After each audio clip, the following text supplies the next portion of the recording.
Hello হিমো, good morning. কি ব্যাপার, এত সকাল সকাল কল দিছো কেন? এটা এত সকাল? সকালে কোনোদিন ঘুম থেকে উঠেছেন আপনি?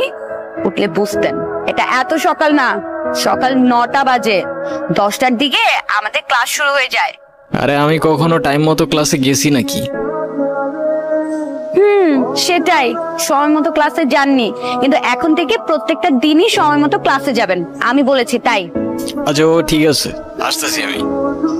শোনো, এমনি এমনি আসলে কিন্তু হবে না।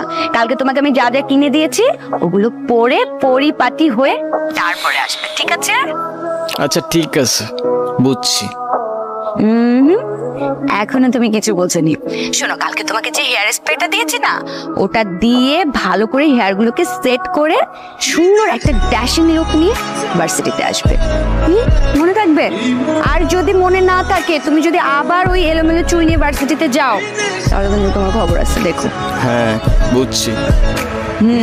বুঝলেই ভালো। শোনো, তাহলে আমি এখন রাখছি, ভার্সিটিতে দেখা হচ্ছে। বাই। আজকে কিন্তু দেখা হচ্ছে। বাই।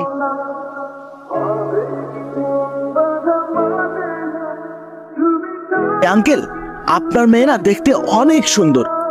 তারপর লোকটা আমাকে কি বললো জানিস?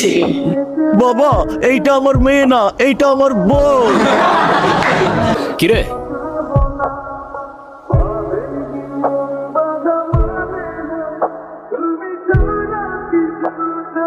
কি নিয়ে হাসাহাসি করতেছিস তোরা?